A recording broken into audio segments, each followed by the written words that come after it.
federal regulation was we were supposed to be given a choice to have these smart meters put on our property. Nobody was notified before they did it. They showed up, they changed our meters, and gave us no information on it. With these meters, it is known that they're supposed to look for more activity.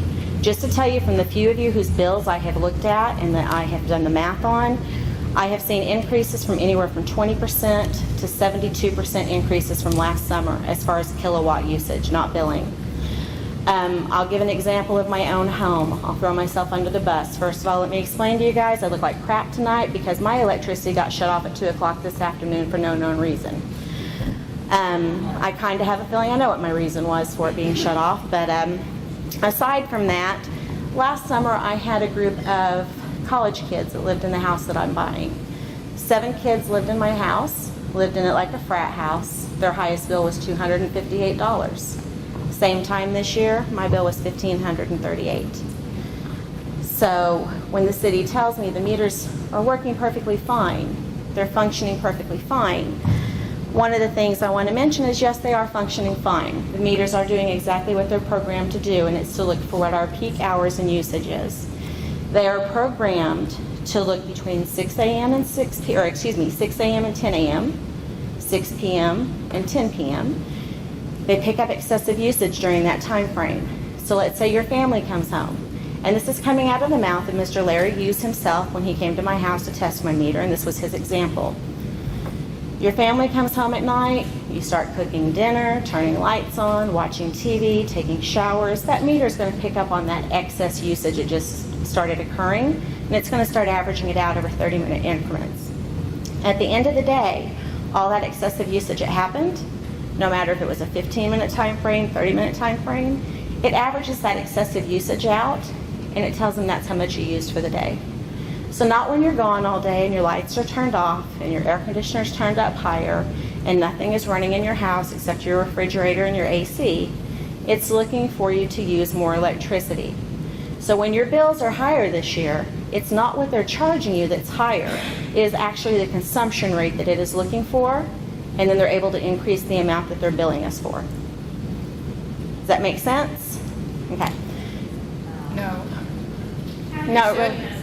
I'm sorry? How do you know that? I have a copy of the contract with Grand River Dam Association that says how they're billing, and it says that it looks for peak usage. Is there documentation on that? There is. I have the contract that the city of Claremore, the city manager, signed with the Grand River Dam Association. In fact, there was a handout.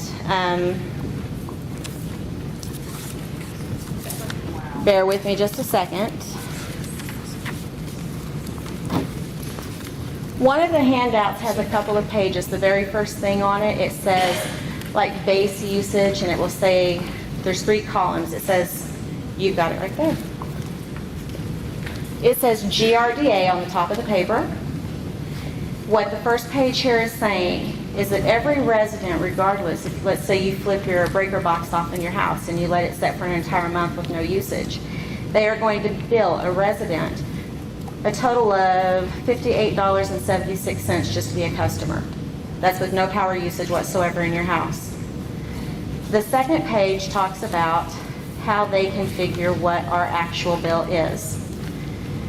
It's capacity billing demand. That is where it states, and if you'll read on there, it says that they look for your highest 30-minute increments of usage. It averages it out. It also looks for 15-minute excessive increments of usage. So all those power flashes we're having during the day, and every appliance you have in your house that resets, if you have any smart appliances, I have Whirlpool all through my house, and I get so tired of hearing my appliances sing, I can't stand it. My refrigerators, we have 2 refrigerators. We're no longer using one, but from the fridge to the stove to my microwave, my washer, my dryer, they all chime every time they reboot. I hear it multiple times a day. Every time your lights flip back on, there's a surge of electricity that goes to each one of those light bulbs. They're charging you for that. It measures it out over 15 minutes, and they figured that's how much you're consuming in your 24-hour time frame. So it's not the true kilowatts that you're actually using throughout the day. It's the excessive usage that they are averaging out at the end of the day and configuring your bill based off of that. Okay, light bulb example. This was a very layman term of doing this. Let's say you have a chandelier with 10 light bulbs that are 100-watt bulbs, and you leave that light turned on constantly. It is one small, consistent flow of electricity that powers all 10 of those bulbs. Then you can have a lamp with one 100-watt bulb in it, flip that switch off and on over again. It's pulling more electricity each time because it takes additional electricity every time to turn that light on over and over and over again. Okay, is this better? Okay. Did anybody not hear that about the light bulb comparison? Okay. So what it does is instead of us having our steady stream of electric, like when the analog meters used to sit there and do their nice little slow spin throughout the day, and then you would turn your AC on, and all of a sudden it would spin a little bit faster, or you would all of a sudden go turn your dryer on, it would spin a little bit faster. These meters don't read like that. These meters look for all of a sudden a certain appliance is turned on, and it starts all of a sudden averaging out higher numbers. It takes all those numbers and composes them together, and at the end of the day, all that usage is how they estimate what your bill is. So it's not a true usage bill. Am I understanding that, say you turn on your light, that it monitors it for the next 15 minutes? It does. Turn it on and then turn it back off? So Every time you have any electrical surge of any kind, whether it's city caused, whether you're turning an appliance off or on, a light off or on, it measures that usage in a 15-minute increment, unless it's considered during the peak hours of the day, and then it averages out for 30 minutes at a time.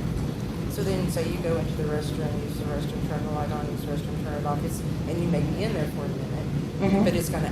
It's going to average it over 15 minutes anyway. I Yes. want to make sure.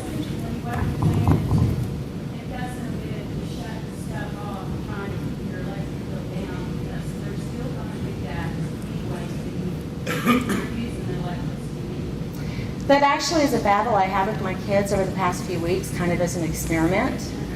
We have certain rooms that I have left lights on and said, do not touch these lights. I have left certain things on in rooms and said, do not turn these off. My usage is lower. My kilowatt hours are lower by not turning them off and on than it was by turning them off at the end of the day or whenever we leave.